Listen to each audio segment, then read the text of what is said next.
أشرق الكون بديا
اللهم صل وسلم أشرف الصلاة والتسليم على سيدنا نبينا محمد الرؤوف الرحيم.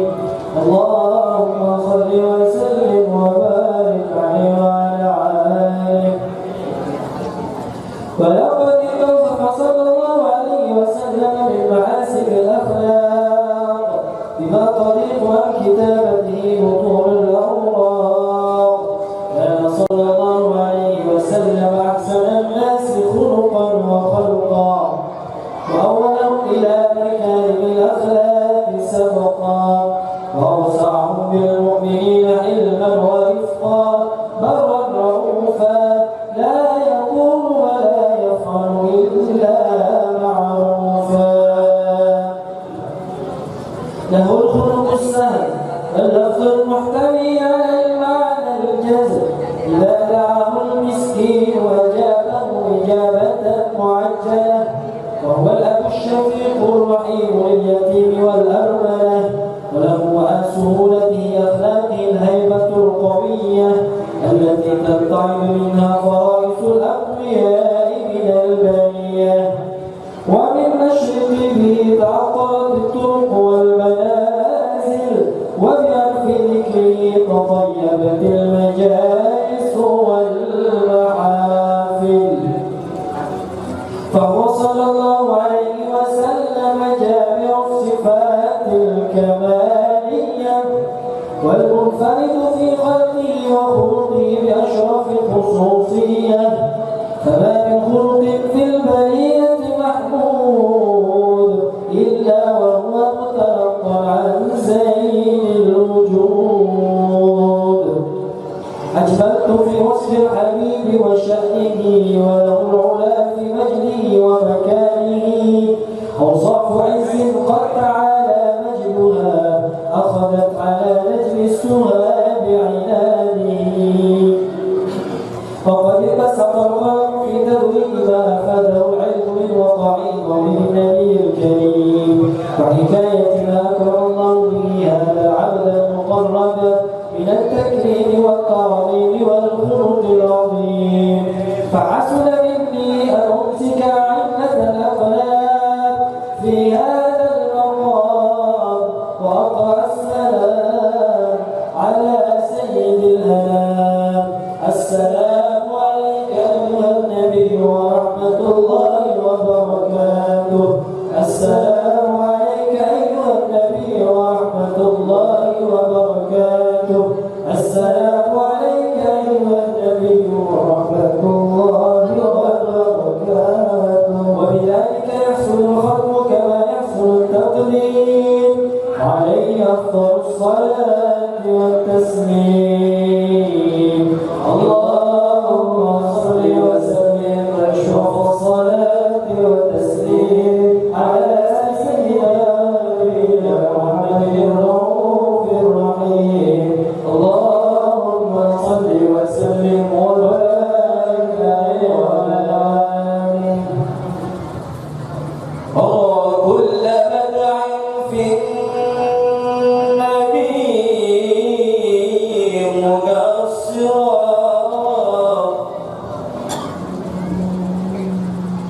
وإن سطرت كل البرية أسطرا فما أحد يحصي فضائل أحمد. وإن بالغ المثني عليه وأكثر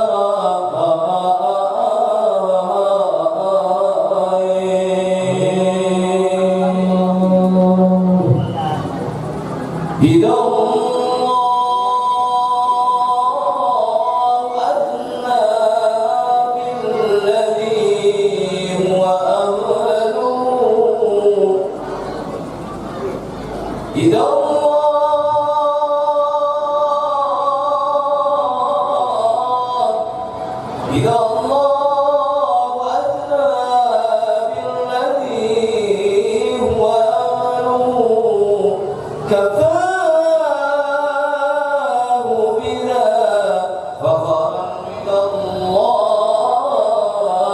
أكبر.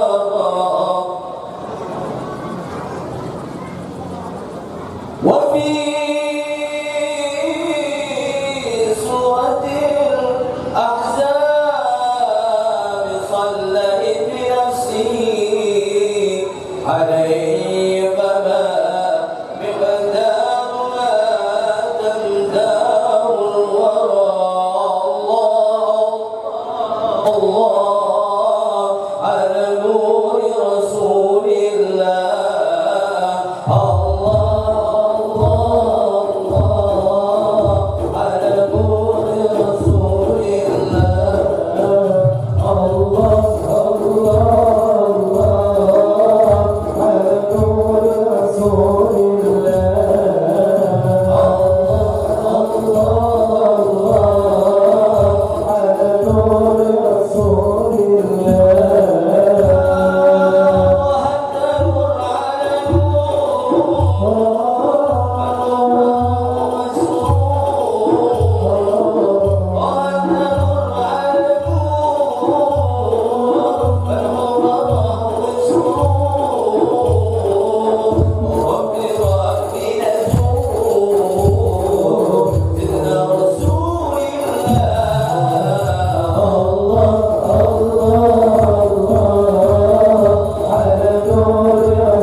كل وقت وحيد وصل وسلم على سيدنا محمد في الملأ الأعلى إلى يوم الدين وصل وسلم على سيدنا محمد حتى ترث الأرض من عليها وأنت خير الوارثين وصل وسلم على سيدنا محمد وعلى آله وصحبه أجمعين ولما نظر الفكر من جلال الأوصاف محمد يغير هداه توجهت إلى الله متوسلا بسيدي وحبيبي محمد صلى الله عليه وسلم أن يجعل سعي فيه مسرورا وفيه فيه محمودا وأن يكون عملي في العمل مقبولا وتوجهي بالتوجهات الخالصات والصلات الموصولة اللهم يا من إليه تتوجه الآمال فتعود ظافرة وما بعزة تحد رحاله فتنتهى منه الفيوضات الوافرة نتوجه إليك بأشرف الوسائل لديك سيد المرسلين عبدك الصادق الأمين سيدنا محمد الذي أمت رسالته العالمين أن تصلي وتسلم على تلك الكاملة مستودع أمانتك وحافظ صدقك وحامل راية دعوتك الثامنة الأب الأكبر المحبوب لك والمخصص بالشرف الأفخر في كل موطن من مواطن القرب ومنهل قادم إمدادك في باتك وساكن قلوب إسلامك لأهل وجهك سيد الكونين وأشرف الثقلين العبد المحبوب الخالد المخصوص بك بأجل الخصائص اللهم صل وسلم عليه وعلى آله وأصحابه وأهل أسرة الكرام من أحبابه اللهم إنا نقدم إليك جاه هذا النبي الكريم ونتوسل إليك بشرف مقامه العظيم أن تلاحظنا في حركاتنا وسكنتنا بأهل عنايتك وأن تحفظنا في جميع أحوالنا وتقلباتنا في جميع رعايتك وحسن رعايتك وأن تبلغنا من شرف القرب إليك وإلى هذا الحبيب غاية آمالنا وتتقبل منا ما تحرمنا به في نياتنا وأعمالنا وتجعلنا في حضرة هذا الحبيب من الحاضرين وفي طرائق دفاعه من السالكين ولأهلك وحقه من المؤدين ولأهلك من الحافظين اللهم إن لنا أتمان في رحمتك الخاصة فلا تحرمنا وارزقنا جميلة هي وسيلتنا إليك فلا تخيرنا آمنا بك وبرسولك وما جاء به من الدين وتوجهنا به إليك مستغفرين أن تغافل المذنب بنا بالغفران والمسيء بالإحسان والسائل بما سأل والمعمل بما أمر وأن تجعلنا ممن نصر هذا الحبيب ووازره ووالاه وظاهره وهم ببركة وسلف وجهة أولادنا ووالدينا وأهل كلنا ووالدينا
لله رب العالمين والصلاة والسلام على أشرف الأنبياء والمرسلين وعلى آله وصحبه وبارك وسلم أجمعين. قالوا سبحانه بلغنا إلا ما علمتنا إنك أنت العليم الحكيم. رب اشرح لي صدري ويسر لي أمري واحلل عقدة من لساني يفقهوا قولي. ربي زدني علما وارزقني فهما. قال الله سبحانه وتعالى في كتابه الكريم: ألا إن أولياء الله لا خوف عليهم ولا هم يحزنون الذين آمنوا وكانوا يتقون لهم البشرى في الحياة الدنيا وفي الآخرة لا تبديل لكلمات الله ذلك هو الفوز العظيم. قال رسول الله صلى الله عليه وسلم رواه عن بن أنس الجهني رضي الله عنه: من قرأ القرآن وعمل بما فيه ألبس والداه تاجا يوم القيامة ضوءه أحسن من ضوء الشمس في البيوت الدنيا لو كانت فيكم فما ظنكم بالذي عمل بهذا.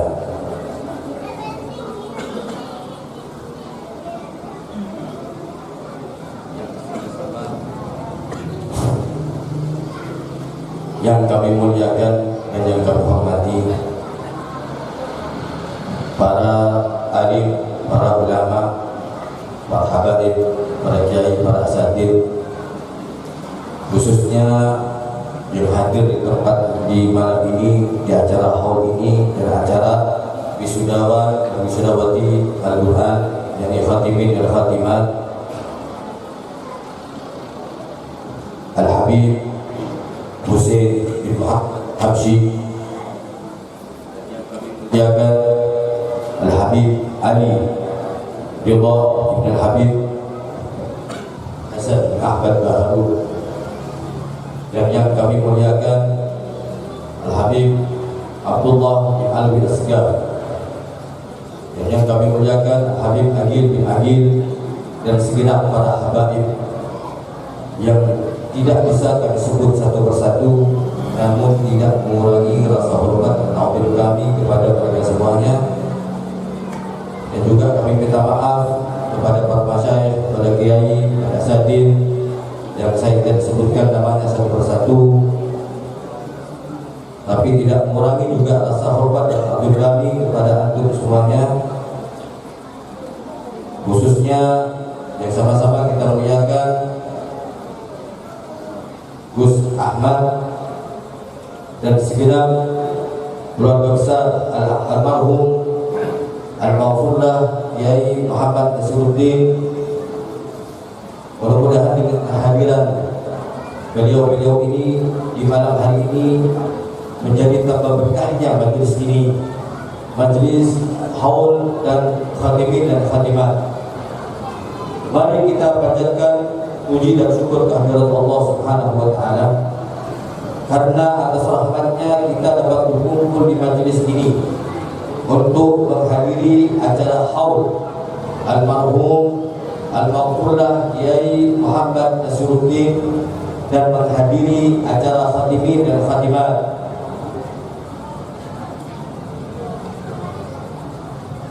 Yang mana pada malam hari ini kita bisa menghadirinya dalam keadaan sehat walafiat, dan ini adalah sebuah kenikmatan daripada Allah Subhanahu wa Ta'ala, karena kita bisa melangkahkan kaki kita di tempat yang mulia ini, yang mana disebutkan di majelis ini adalah nama-nama orang soleh, disebutkan di sini Rasulullah Sallallahu Alaihi Wasallam, disebutkan di sini ayat-ayat Allah Subhanahu wa Ta'ala. Hadirin wal hadirat yang dimuliakan oleh Allah Subhanahu wa Ta'ala, izinkan kami pada malam hari ini untuk membacakan susunan acara. Dan susunan acara sebagai berikut. Alhamdulillah telah dibuka acara ini dengan maulid Nabi Sallallahu Alaihi Wasallam. Dan kemudian acara yang kedua Mau'izatul Hasanah yang akan disampaikan oleh Fadilatul Habib Adilullah dan Habib Hasan bin Ahmad Baharun. Kemudian acara selanjutnya disusul acara selanjutnya pembacaan Yasin dan tahlil. Adapun pembacaan Yasin akan dipimpin oleh Habib Abdullah bin Amir Asgar dan pembacaan tahlil akan dipimpin oleh Habib Agil bin Agil. Kemudian selanjutnya doa, dan setelah itu susunan acara selanjutnya adalah prosesi wisudawan dan wisudawati tahfidzul Quran. Acara ini akan terlaksana sesuai dengan urutannya masing-masing. Kami sebagai MC, saya minta maaf sebesar-besarnya atas kesalahan kami, ucapan kami, kritikan tabu kami yang tidak sesuai dengan ajaran syariat Rasulullah SAW. Kami minta maaf yang sebesar-besarnya kepada Habib Alilullah, kepada beliau, pada Allah. Assalamualaikum warahmatullahi wabarakatuh.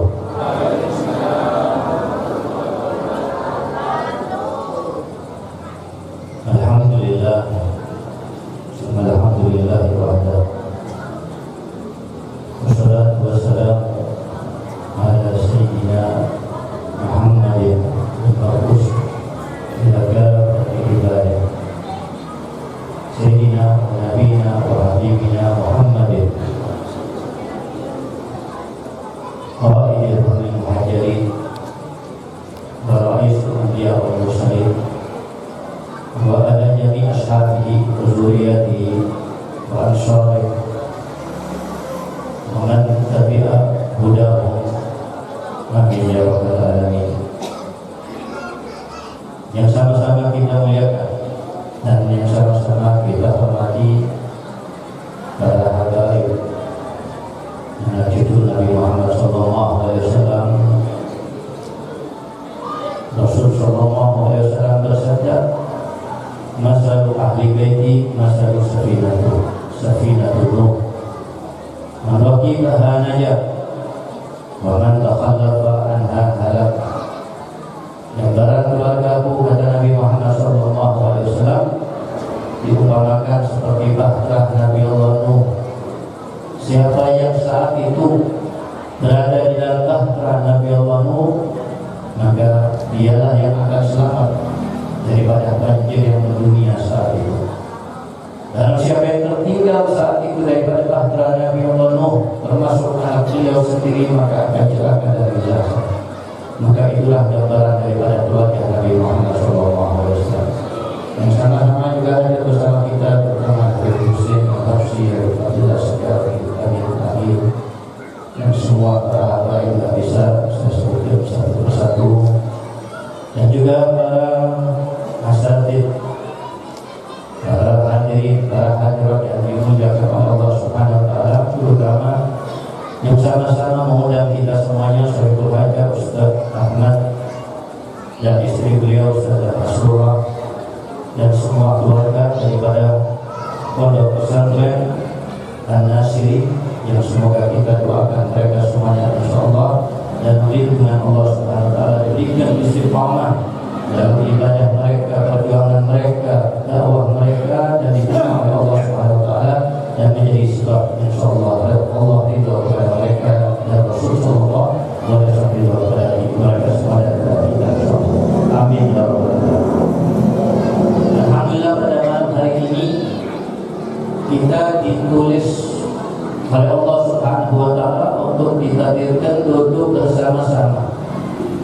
Itu bukan karena kita yang menentukan, itu bukan karena kita yang merencanakan. Banyak di antara kita punya rencana-rencana, punya keinginan-keinginan, punya jadwal, tapi tidak terrealisasikan, tapi yang terjadwal tidak Allah takdirkan. Tapi justru ada sesuatu yang kita tidak rencanakan tapi Allah takdirkan.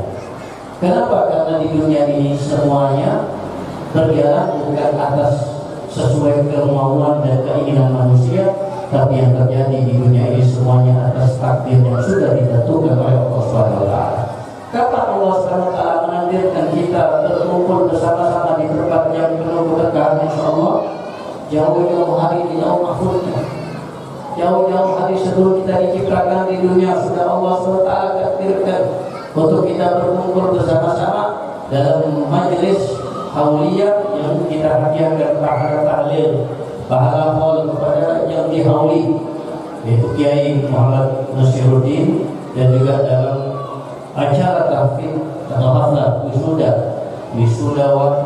wisudawati tahfidz Al-Quran yang semuanya ini Allah jauh-jauh tulis, dan kita syukur dan kita bahagia. Kenapa? Karena itu tandanya Allah Subhanahu wa taala menginginkan untuk kita kebaikan. Kalau kita nggak di sini, bisa jadi kita di tempat yang lain yang mungkin kita nggak bisa atau nggak mendapatkan pahala dari Allah Subhanahu wa taala, nggak mendapatkan kebaikan dari Allah Subhanahu wa taala di saat kita di waktu yang lain atau di tempat yang lain. Allah tidak takdirkan kita di sini, tapi kita ditakdirkan oleh Allah Subhanahu wa taala duduk di sini. Ngapain kita dari tadi kita di sini? Apa yang kita lakukan dari tadi kita di sini? Kita diperdengarkan oleh Allah Subhanahu wa taala manaqib manusia yang paling agung, sirah, cerita manusia yang paling mulia di muka bumi, yaitu Nabi Muhammad SAW. Kita dibacakan sirah yang tidak lain di situ cerita-cerita Nabi Muhammad SAW, sejarah Nabi Muhammad, pujian kepada Nabi Muhammad SAW, dan semua yang terkait daripada ya doa-doa yang ditulis oleh Syaikhul Maulid Dr. Habib Ali Muhammad Rafi. Kita didengarkan telinga kita, yang berarti Allah Subhanahu wa taala memuliakan telinga kita dengan mendengarkan nama Nabi Muhammad SAW. Dengan didengarkan telinga kita oleh Allah Subhanahu wa taala cerita-cerita tentang Nabi Muhammad SAW. Paham gak paham? Insyaallah pasti Allah Subhanahu wa taala akan memuliakan telinga kita. Karena ini Nabi Muhammad.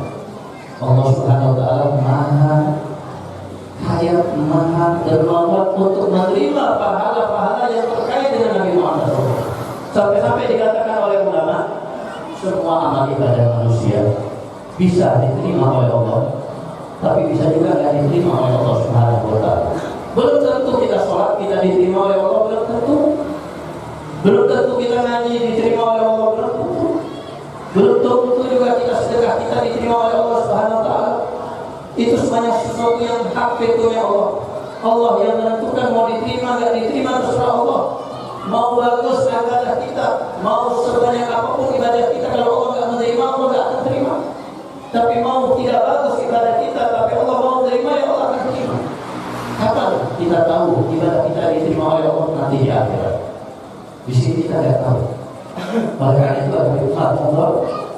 Beliau mengatakan, andai kata satu tasbihku, satu bacaan subhanallah, satu bacaan la ilaha illallah diterima oleh Allah Subhanahu wa taala, maka aku akan syukur akan hal tersebut dengan mengundang semua penduduk di hadrat penduduk di tadi untuk aku jamu mereka dengan makanan yang enak, buah-buahan yang lengkap selama 7 hari 7 malam.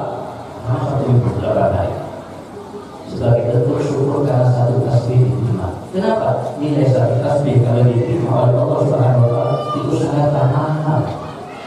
Oleh karena itu pernah seseorang di zaman Nabi Allah Sulaiman alaihi salatu wassalam, ketika Nabi Allah Sulaiman bersama rombongannya, rombongan Nabi Sulaiman ini bukan hanya dari kalangan manusia, tapi rombongan beliau dari kalangan jin. Yang beliau membawa rombongan yang besar. Beliau betul-betul menampakkan bagaimana wibawa beliau, kekuasaan beliau, sampai jin-jin pun tunduk kepada beliau. Sehingga ketika rombongan Nabi Allah Sulaiman tersebut melewati satu orang yang sedang ibadah bertasbih kepada Allah, maka orang yang sedang ibadah itu melihat rombongan yang luar biasa itu, mengatakan, Anda beruntungnya Nabi Allah Sulaiman dengan kerajaannya, kekuasaannya, dengan hartanya yang luar biasa, maka beruntungnya beliau Nabi Allah Sulaiman. Kemudian Nabi Sulaiman mendengarkan ucapan orang yang sedang beribadah kepada Allah Subhanahu wa taala, dan kemudian mendatanginya dan mengatakan kepadanya, ya fulan, demi Allah, satu bacaan tasbih kamu ada yang kata diterima oleh Allah Subhanahu wa taala dan ditulis sebagai amal yang qabul, maka demi yakini Allah itu lebih baik daripada semua kerajaanku, semua kekayaanku yang Allah berikan kepadaku. Satu tasbih kalau diterima. Kita belum tentu diterima amal ibadah kita, tapi ingat ada satu amalan yang katanya ulama pasti diterima oleh Allah Subhanahu wa taala, yaitu bersalawat kepada Nabi Muhammad SAW. Karena dikatakan amalul ibad bainal maqduratiha ila shalah ala nabi Muhammad. Semua amal manusia antara diterima oleh Allah atau ditolak oleh Allah kecuali bersalawat kepada Nabi Muhammad SAW. Jangankan kita sebagai umatnya, zaman dahulu, umat Nabi yang terdahulu, yaitu umatnya Nabi Allah Musa. Pernah salah satu di antara mereka itu ada yang terkenal dengan ahli maksiat, ada yang terkenal dengan sangat banyak maksiatnya, bahkan sangat keji kepada orang lain, sehingga sebegitu banyaknya maksiatnya membuat mereka semuanya benci kepada kami. Ya, kadang-kadang kan ada di antara kampung kita mungkin yang jahat, yang boleh bengis, yang boleh mengambil hak orang lain, tidak sampai, tidak pernah nyapa, mukanya bermuka masam, berterun, yang orang semuanya takut dari dia. Nah, ini jelek-jelek manusia. Syarunnas, kata Nabi Muhammad SAW, mantap Allah itu apa? Sebagai seburuk-buruk manusia adalah orang yang dijauhi oleh manusia yang lain karena mereka takut akan keburukannya. Jangan-jangan dengan Tuhan itu Tuhan itu lisannya pedas, kalau ngomong jahat, ngomong. Nah, ini seburuk-buruk manusia. Itu yang terjadi. Salah satu daripada umat Nabi Musa, kekejiannya luar biasa membuat mereka membencinya. Tapi apa yang terjadi?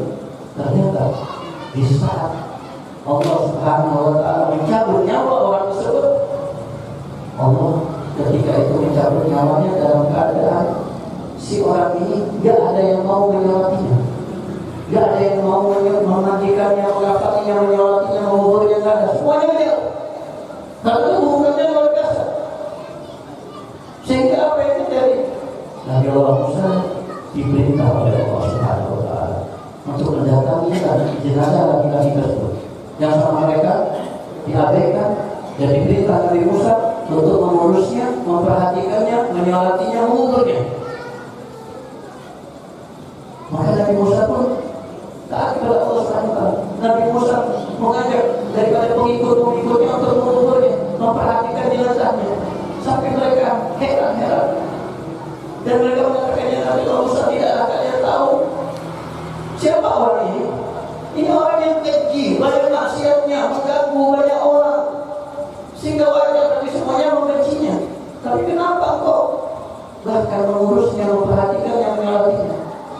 Ya, itu akan tanya kepada Tuhan Allah Subhanahu wa taala. Tapi ini yang bukan perintahnya Allah Subhanahu wa taala. Bertanya kepada Musa, ya Allah, kenapa kau perintahkan aku mengurus jenazah? Padahal kata mereka semuanya, mereka mengatakan bahwa orang ini orang keji, ahli maksiat. Iya, memang orang ini banyak maksiatnya, banyak kekejiannya, tapi dia punya satu amalan, punya satu ayat kebaikan. Apa kebaikannya? Dia buka kitab Taurat. Setiap dia buka kitab Taurat, dia punya waktu setiap kali buka kitab Taurat, dicari yang ada lafaz kalimat Nabi Muhammad SAW.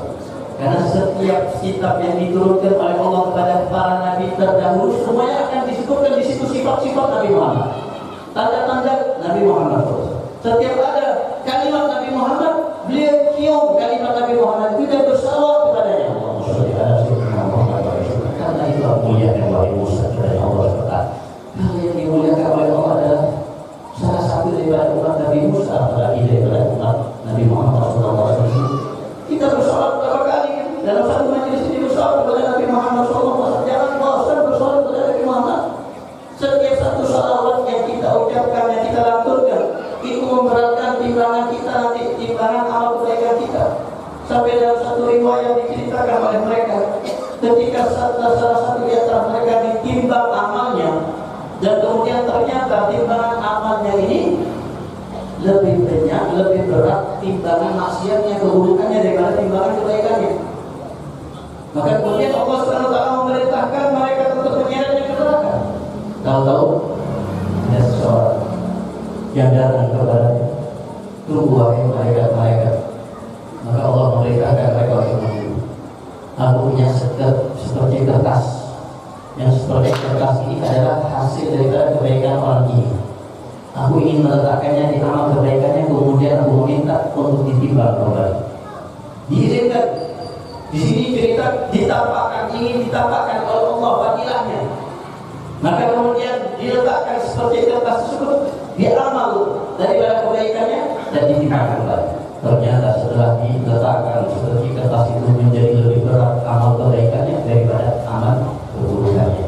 Maka disitulah diperintahkan oleh Allah SWT untuk malaikat membawanya ke surganya Allah Subhanahu wa Ta'ala. Maka ketika mereka para malaikat mau membawa ke surganya Allah, si orang ini bertanya kepada orang yang memberikan seperti kertas, "Anda siapa?" Maka beliau menjawab, "Aku Nabi Muhammad SAW." Kemudian dia bingung, "Itu apa yang kau letakkan ya Rasulullah SAW?"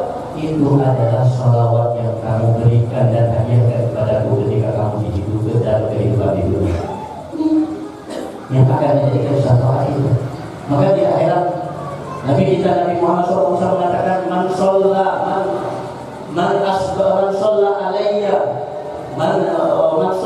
alayya kulla yawmin sabahan asra marat wa masa'an asra marat adrakat syafa'ati yaumil qiyamah." Kata Nabi Muhammad SAW, siapa yang bersalawat kepadaku 10 kali di pagi hari, 10 kali di sore hari atau malam hari, maka dia akan mendapatkan bagian daripada syafaatku, kata Nabi Muhammad SAW.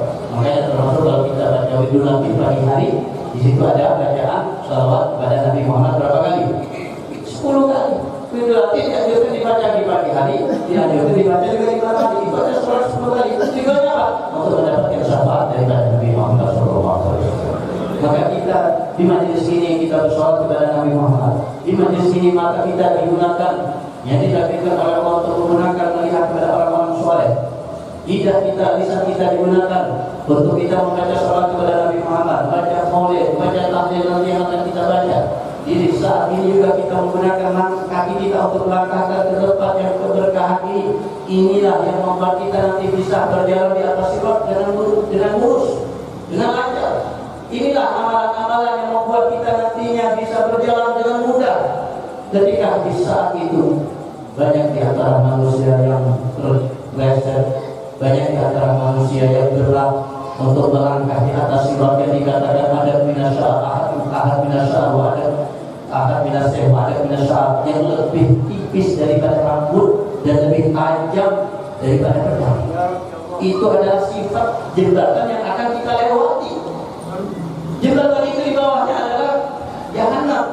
Di bawah jembatan itu Jahannam. Jadi jembatan itu dibentangkan di atas neraka Jahannam. Wa innakum ila waliduha, katanya Allah SWT. Bukan siapa lagi yang ngomong, tapi Allah mengatakan siapapun di antara kalian pasti akan berjalan di atasnya. Allah mengatakan pasti berjalan di atasnya, tapi tidak Allah mengatakan pasti akan melewatinya dan berhasil melewatinya, enggak. Tapi pasti akan berjalan di atasnya. Artinya apa? Ya, kita pasti akan melewati jembatan tersebut, tapi kita tidak pasti akan berhasil atau tidak.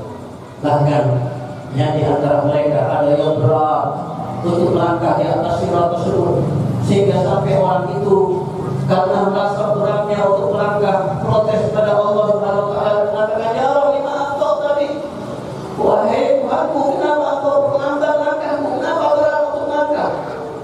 Maka Allah menjawab saat itu, "Mantap, aku tidak memperberat untuk kamu melangkah. Wa inna ma'abtu'atika amalu, yang memperberat anda untuk berjalan di atas sirat itu amal kamu sendiri, perbuatan kamu sendiri.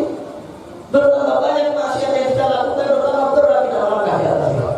Bertambah mudah kita melangkah ke tempat-tempat yang baik, tempat-tempat ibadah. Allah permudah untuk berjalan di atas sirat. Kadang-kadang maaf dekat masjid aja, tapi susah mau ke masjid. Paling Jumatan aja pergi ke masjid. Tapi justru kadang-kadang orang yang rumahnya jauh dari masjid, tapi beliau istiqomah datang ke masjid. Kenapa? Karena itu tanda kebaikan. Itulah tanda Allah menginginkan untuknya surganya Allah SWT. Itulah tanda nanti dia akan meninggal dalam musuh khatimah. Sebagaimana sabda Nabi Muhammad SAW, "Ma minkum min ahadin illa wa kutiba maq'aduhu minal jannah wa maq'aduhu minan nar." Tidaklah satu pun di antara kalian kecuali pasti sudah dicatat, ditulis sama Allah, ditentukan oleh Allah di mana letaknya nanti di hari kiamat.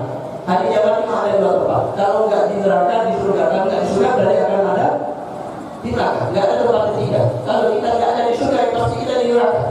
Dan itu sudah dicatat jauh-jauh hari oleh Allah. Di mana letak kita nanti di akhirat, kita sudah ditentukan sama Allah. Apa kita nanti berada di neraka atau di surga.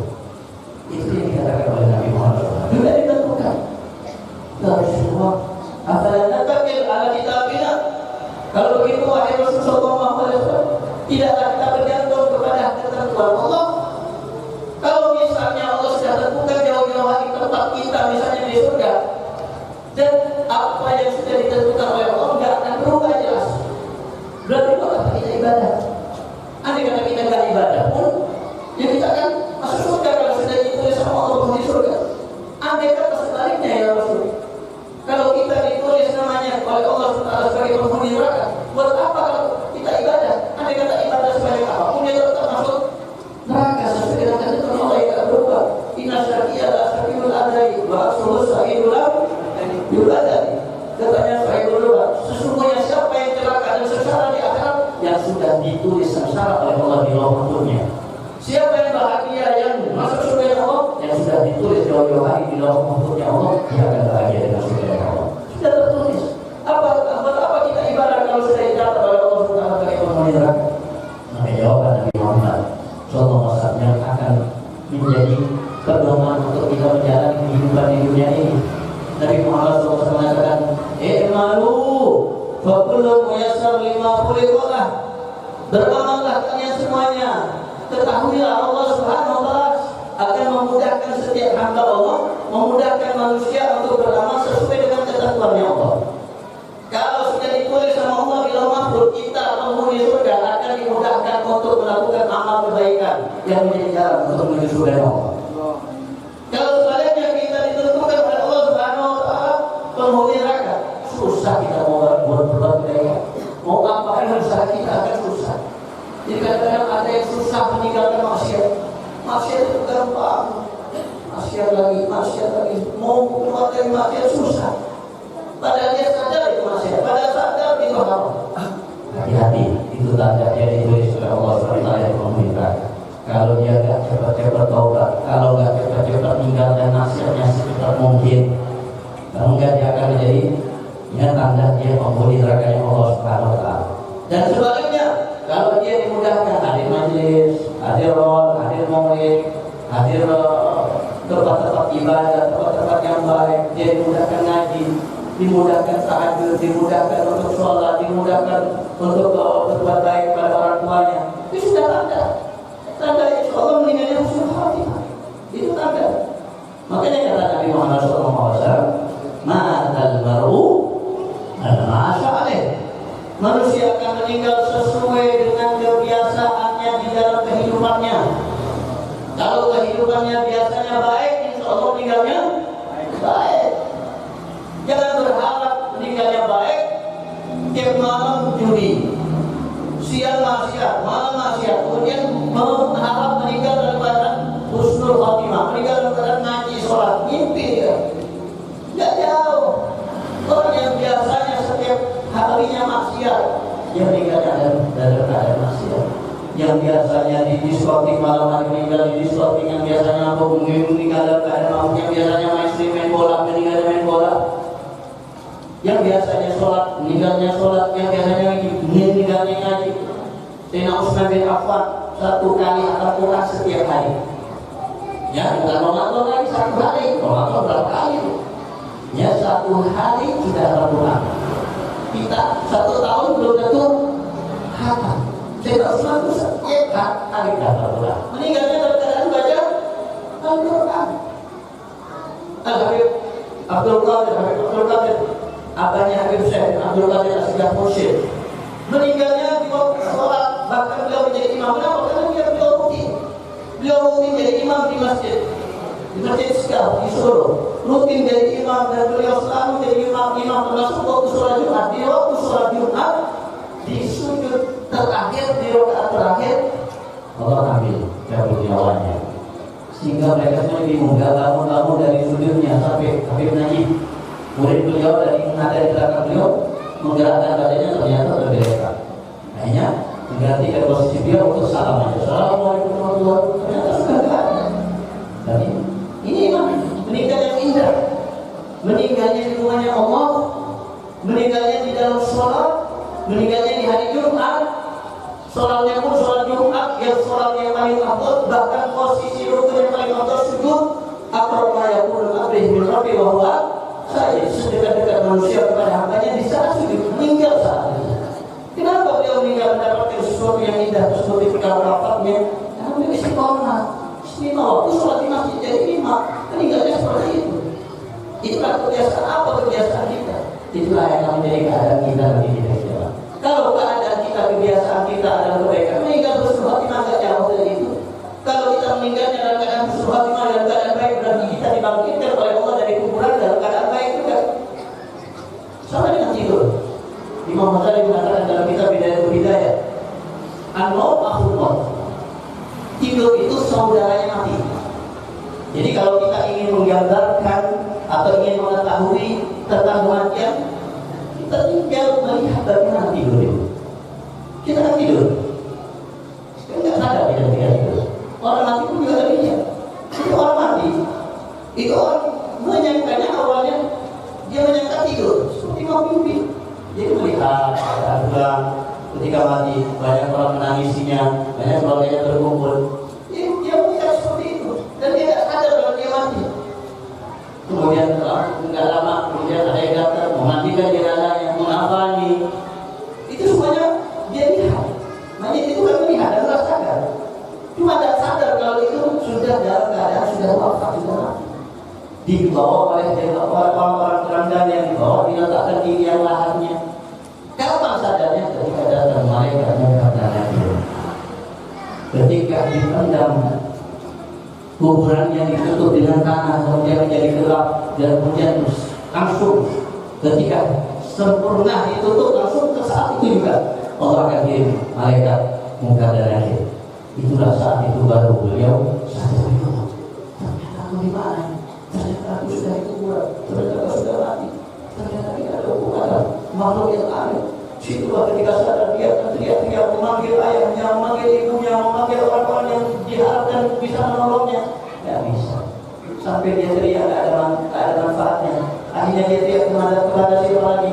Kalau tidak kepada Allah. Dia teriak kepada Allah. Rabbirji'uni la'ali a'malu sholihan fima taraktu ya Allah. Kembalikan aku dunia, aku tidak mau di sini. Kembalikan aku ke dalam dunia lagi ya Allah. La'ali a'malu sholihan. Kalau aku kembalikan ke dunia, aku tidak mau soleh, tidak mau maksiat lagi. Aku berbagi ini janji ya Allah. Apa jawaban Allah? Kalla innaha kalimatun huwa qailuha wa bi Allahi tad'u ila yaumi yub'atsun. Katanya Allah Subhanahu wa taala, percuma itu ucapan yang sia-sia, tidak ada manfaatnya, dan dia akan berada di alam barzakh ila yaumi yub'atsun, sampai di hari kiamat, di hari bangkit. Itu yang akan terjadi. Nah, kita tidur itu sudah mati. Kita tidur melihat apa? Kita tidur dalam keadaan baik atau enggak? Tergantung sehari-hari kita. Kalau sehari-hari kita jalani dengan kemaksiatan, maksiat, mau maksiat mata, maksiat telinga, maksiat desa, kita tidurnya buruk. Banyak di antara kita tidur bukan baca ayat kursi, bukan baca Bismillahirrahmanirrahim, bukan baca Bismillahirrahmanirrahim, tapi dia tapi tertidur. Kemudian dia tapi pengajian, kadang-kadang dia tapi yang mau larikan daripada Allah. Tidur dalam keadaan itu. Kalau sudah tidurnya dalam keadaan tidak baik, maka bangun dari tidur jadi dalam keadaan tidak baik juga. Tergantung apa yang menjadi tidurnya bagus. Kalau dia sehari-harinya dia melakukan kebaikan, banyak bersalawat kepada Nabi, banyak mengingat Nabi, belajar sirah Nabi, sampai Allah takdirkan mau tidur yang diingat Nabi. Kalau saya mau yang diingat mau tidur Nabi, nggak lama sholat akan mimpi Nabi Muhammad SAW. Kalau sudah mimpi Nabi Muhammad, bangunnya pasti semangat ibadahnya, datang cahaya Allah SWT di dalam hatinya, mudah untuk melakukan kebaikan. Kenapa? Karena berkat Allah menjalani sehari-hari dengan kebaikan. Kita yang melakukan di sini. Kita meninggal dalam keadaan apa? Kita akan dibangkitkan bersama siapa? Semuanya bergantung apa yang kita lakukan sehari-hari. Itu yang kita lakukan. Maka apa yang kita lakukan di sini? Datangnya ke hadir majelis majelis, datangnya ke hadir maulid, datangnya ke majelis zikir, semuanya itu tanda insya Allah memberikan kebahagiaan dengan surga Allah Subhanahu wa Ta'ala. Itu kan. Nah, katanya Imam Junaid radhiyallahu ta'ala, man fataha ala nafsihi baba niyatin salihah, fataha Allahu alaihi baba sab'ina baba min abwab taufik.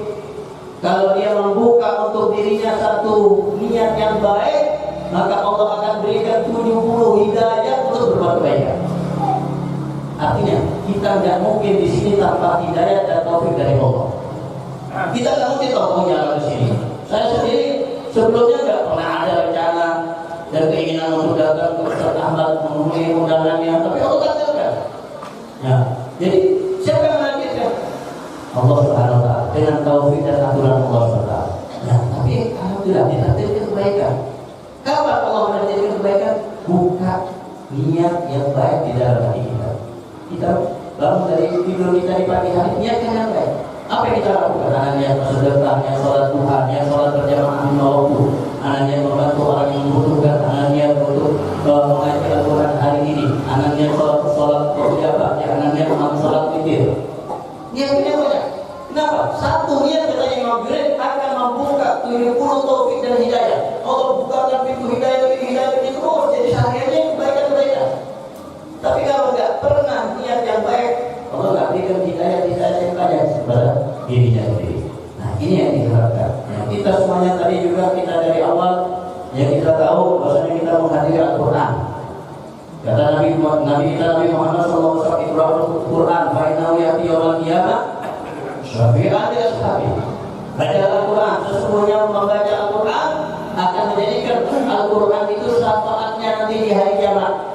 Kita bisa mendapatkan syafaat dari para nabi, kita bisa mendapatkan syafaat daripada ulama, kita bisa mendapatkan syafaat daripada syuhada, dan juga kita bisa mendapatkan syafaat daripada Al-Quran. Siapa yang mendapatkan Al-Quran? Yang memperbanyak baca Quran, jangan menonton lalu baca Quran.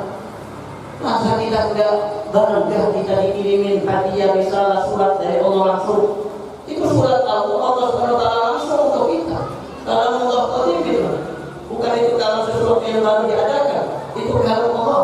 Kalau kita bisa menghormati surat presiden, surat raja, bahkan kita membaca surat dari orang yang kita cintai berkali-kali, kita cium-cium. Kenapa kita tidak jadikan Quran lebih daripada itu? Sedangkan Quran itu surat dari Allah untuk kita. Harusnya kita tidak pantas disurati oleh Allah. Itu surat dari Allah untuk kita harus bangga. Apalagi kata Nabi kita Nabi Muhammad SAW, "Al-Quran min kitabillah falahu bihi hasanah wal hasanatu bi asyri amsalihah." Satu huruf kata Nabi, satu huruf kita baca Quran akan dapat satu pahala, dan satu pahala tidak berhenti di situ tapi akan dilipat gandakan sampai 10 kali lipat. Satu huruf 10 kali lipat sampai dipertegas oleh Nabi. La aqulu alif lam mim harfun, walakin alifun harfun lamun harfun mimun harfun. Ketika membaca alif lam mim itu bukan dianggap satu huruf, tapi alifnya satu huruf sendiri, lamnya satu huruf sendiri, mimnya satu huruf sendiri, 3 huruf, 3 pahala, kali 3, kali 10, berarti 30 pahala. Saja alif lam mim sudah 30 pahala. Kalau satu lomba kita baca berapa pahalanya?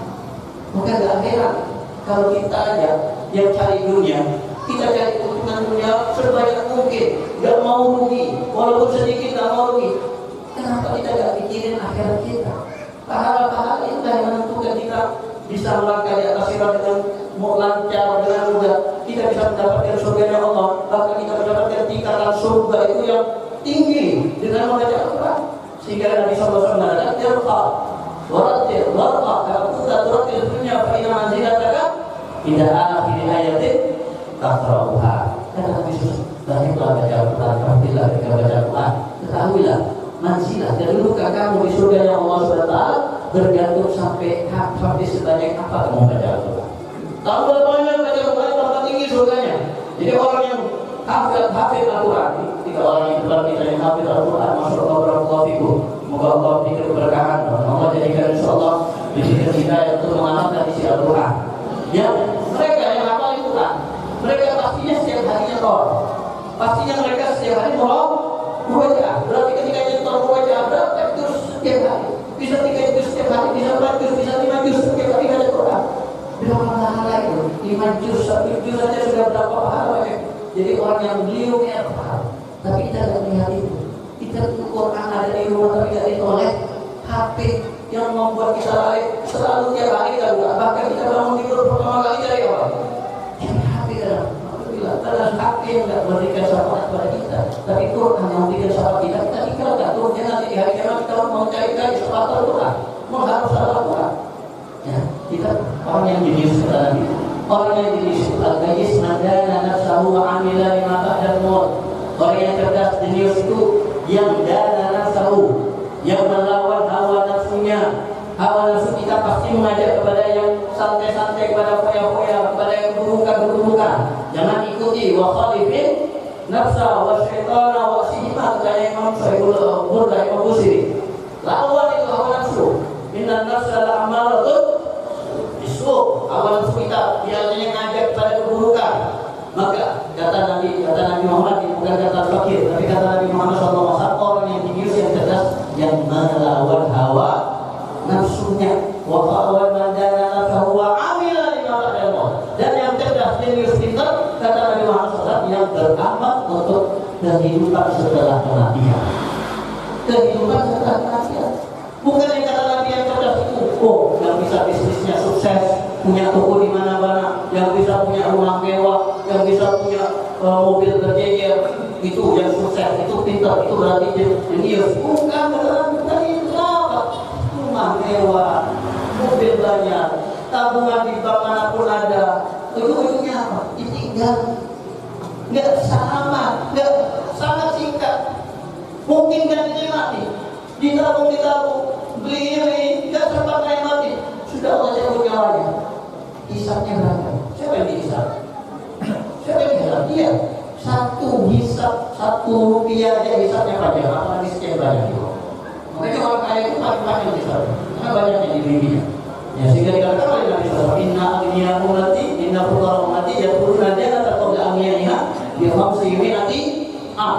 Orang yang miskin masuk surganya itu sebelum para orang kaya yang dermawan, yang pintar, yang soleh. Ini yang dermawan ya. Kalau yang dermawan yang masuk surga. Orang yang kaya, dermawan, baik, mereka yang masuk surga. Tapi setelah hisabnya panjang, jadi seukuran 500 tahun setelah para orang miskin masuk surga, baru hisabnya selesai orang kaya. Nah ini satu hisabnya.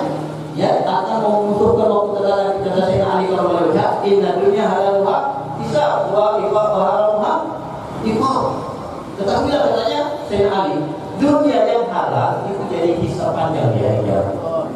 Dan dunia yang haram akan jadi hukuman dan azab Allah Subhanahu wa taala. Satu rupiah kita ambil dari haknya orang lain. 1 dirham kata Nabi Muhammad SAW kita ambil dari orang lain, itu menghilangkan pahala sholat sebanyak 40 kali. Kita sholat akan habis sia-sia hanya habis sedikit daripada harta orang lain. Bagaimana kalau yang lebih daripada itu? Apalagi yang pahalanya gak kayak banyak, sudah gak banyak pahala, banyak ngambil hak orang lain. Ini yang akan jadi muflis nanti di hari kiamat. Muflis yang bakur, yang baik kata Nabi Muhammad, inna muflis bin mati ya'ti yawmal qiyamah bi kasrati shalah wa siyam wa sadaqah. Sesungguhnya orang yang bangkrut, itu kata Nabi Muhammad, yang nantinya datang di hari kiamat membawa pahala sedekah banyak, membawa pahala puasa banyak, membawa pahala sholat banyak. Tapi ya'ti waqad daraba pahala wa akala malahan. Tapi dia datang di hari kiamat selain pahala ibadahnya banyak, tapi dia pernah mengambil hak orang lain, memakan hak orang lain, memukul orang lain, menghina orang lain, menggunjing orang lain. Banyak gue udah ada min hasanah wa hada min hasanah. Maka masing-masing yang pernah didoliminya di dunia akan menuntut haknya. Jangan dikira ketika kita misalnya hanya merendahkan saudara kita yang muslim, jangan dikira tidak ada tuntutan dari kita. Walaupun dia diam, walaupun dia nggak balas, walaupun dia nggak melakukan tindakan apapun, akan dicatat oleh malaikat. Maya fidu min qawlin illa ladaihi raqibun. Hati setiap ucapan akan dicatat. Kita yang berjawab nanti kita baru sadar, oh ternyata bulan yang pernah kita remehkan, yang pernah kita sepelekan, atau yang pernah kita bully, apalagi yang kita ambil haknya, ternyata untuk kita semua. Bahkan orang tua akan nuntut anak, bahkan anak akan nuntut kepada orang tuanya. Istri nuntut suaminya, suami nuntut istri. Yauma yafirul mar'u min akhihi wa ummihi wa abihi wa sahibatihi wa banihi likulli imrin yawma idzin sya'nun. Itu semuanya akan lari dari orang lain, lari dari orang tuanya, lari dari pasangannya, lari dari saudaranya. Kenapa lari? Masing-masing sibuk ngurus diri sendiri, masing-masing menuntut mencari pahala dari orang lain. Sampai orang tua itu anak cari tambahan. Dan masing-masing lari dari orang lain. Kenapa? Takut ditutup. Jangan sampai ada ketemu pula. Karena ada perbuatan kepadanya. Nah, dan Allah akan berikan setiap yang punya hak atau berikan haknya. Jangankan manusia, kata Nabi Muhammad SAW, jangankan manusia, kambing yang bertanduk, yang kemudian menanduk kambing lain yang tidak bertanduk, nanti di hari kiamat Allah akan balas. Allah akan adili dengan pengadilan Allah. Kambing aja Allah adili, apalagi manusia. Manusia tidak berpikir kan? Nah, itu kata Nabi Muhammad cerdas. Al-Qais mandana fawa amila lima pada mau berpikir apa yang setelah kematian. Ya, kita berpikir kalau kita nanti sudah siap enggak? Sudah siap dengan pahala banyak atau enggak? Sudah siap untuk kita menghadapi mungkar nakir? Sudah siap pahala timbangan amal kebaikan kita berat dan maksiat kita tidak ada kosong ringan? Sudah taubat kita dari segala dosa? Ini yang cerdas sekali. Memikirkan apa yang setelah kematian. Ini yang cerdas. Yang ini yang bisa saya sampaikan. Semoga Allah berutisasi. Mohon maaf atas kekurangannya. Wassalamualaikum warahmatullahi wabarakatuh.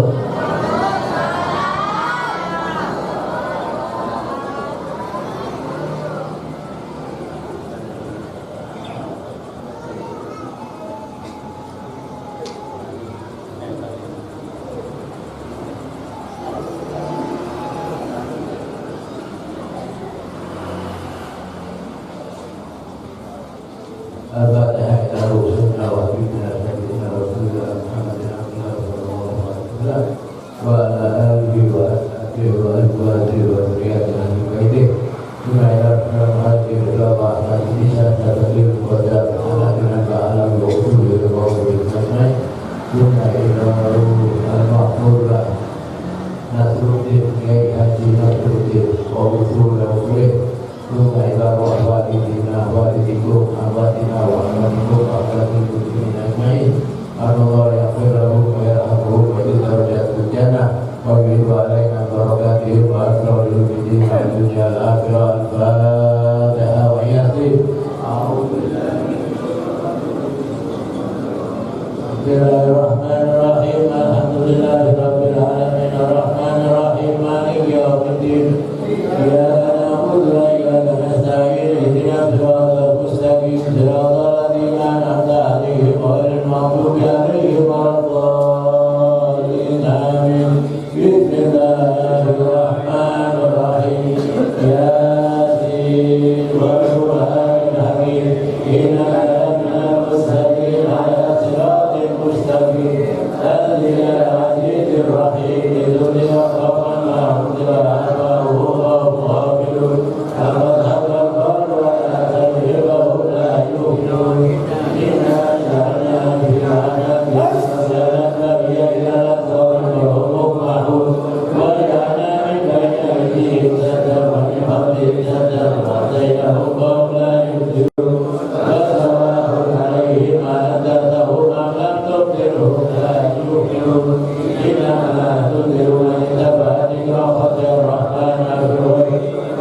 والمؤمنات والمسلمين والمسلمات يا رب العالمين وارزقنا كما لم تفعله ظاهرا وباطنا بعافية وسلامة برحمتك يا ارحم الراحمين وصل اللهم على عبدك ورسولك سيدنا محمد وعلى اله وصحبه وسلم والحمد لله رب العالمين افضل ذكرك واتمنه لا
Bismillahirrahmanirrahim. A'udzu birabbil falaq min syarri ma khalaq wa min syarri ghasiqin idza waqab wa min syarri nafatsati fil 'uqad wa min syarri hasidin idza hasad. Bismillahirrahmanirrahim. Qul a'udzu birabbin nas.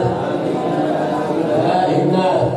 Min syarri waswasil khannas alladzi yuwaswisu fi sudurin nas min syarri nas.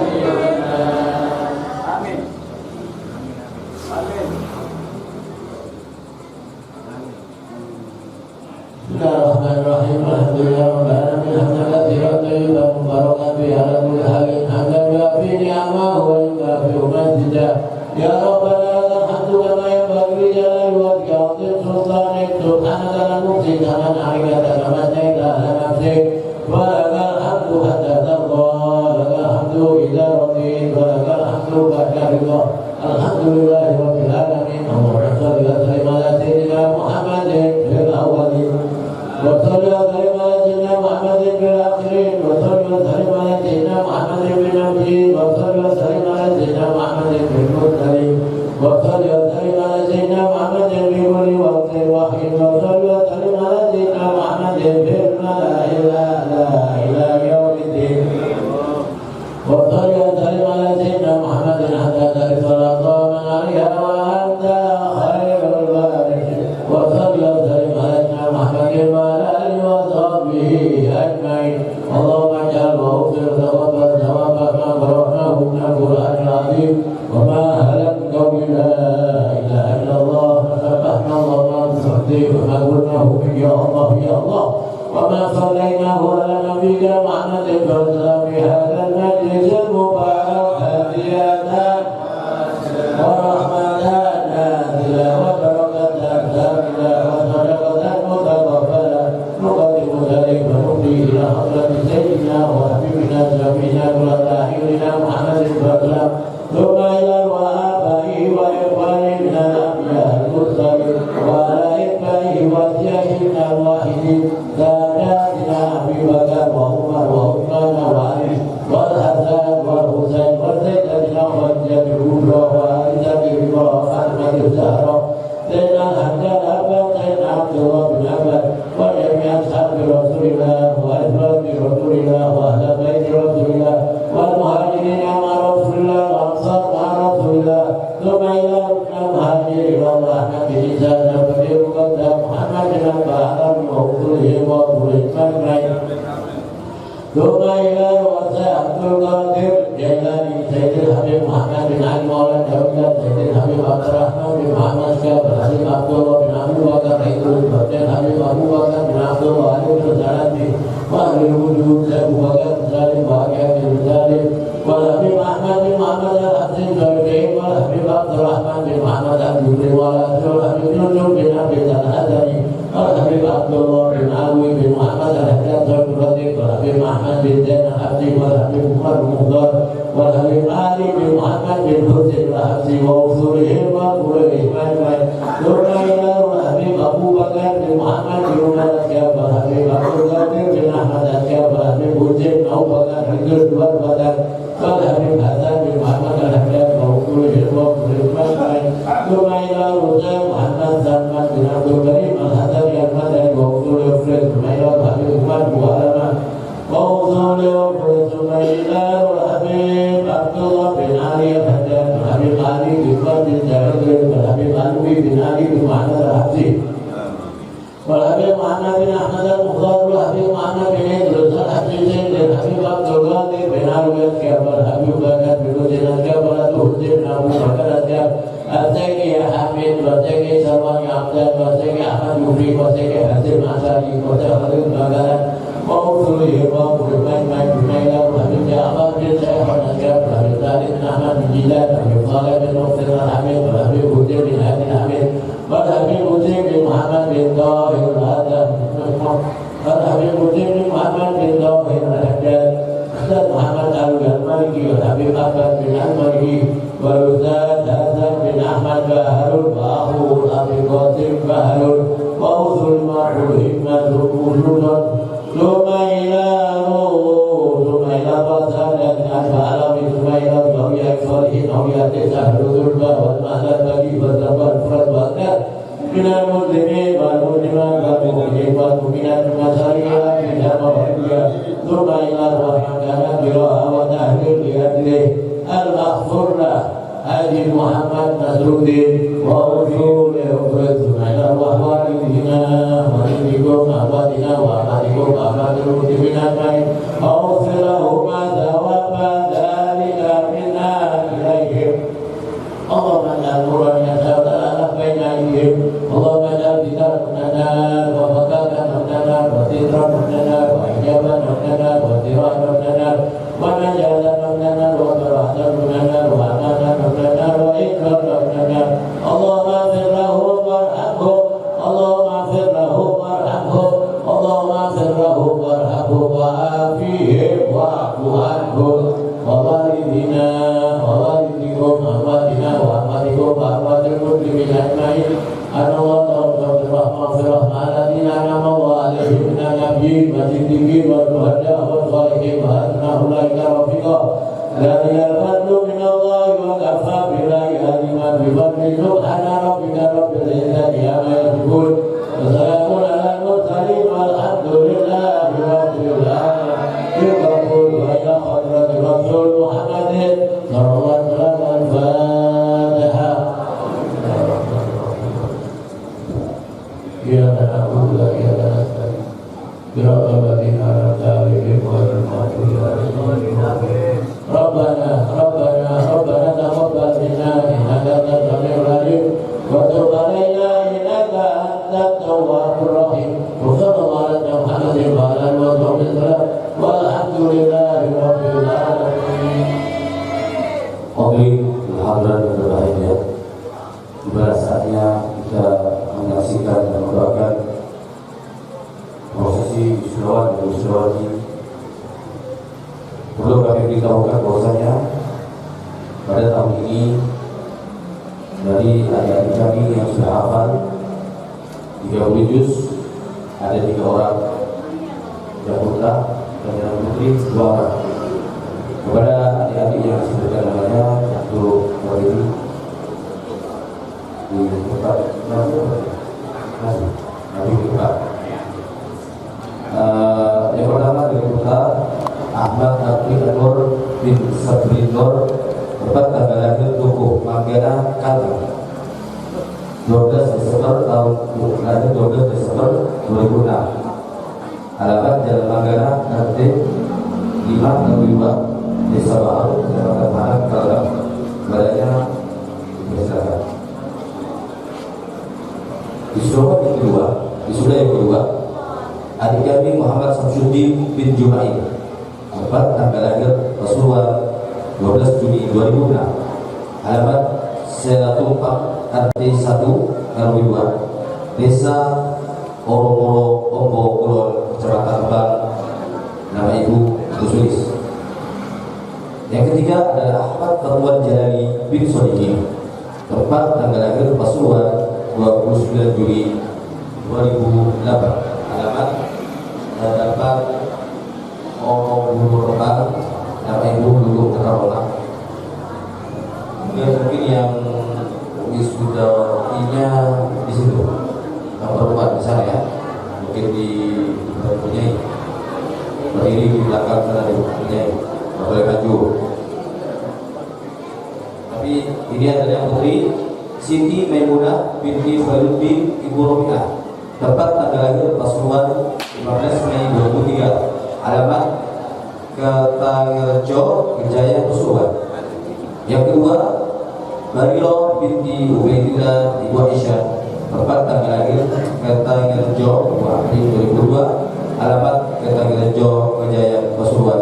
Hadirin berhadirat yang berbahagia, inilah wajah-wajah anak-anak kami, adik-adik kami yang sudah mengkhatamkan Al-Quran 30 juz kepada Al-Bali.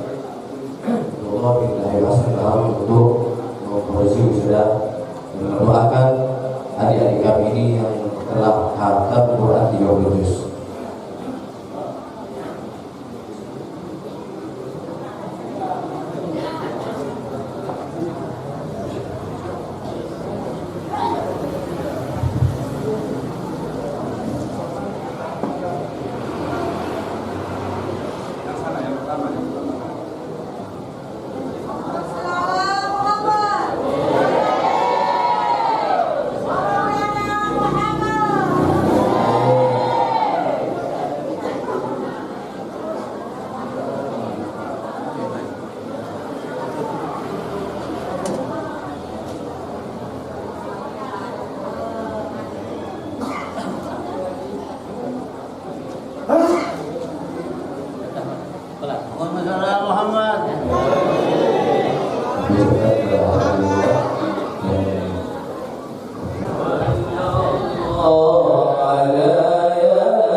Son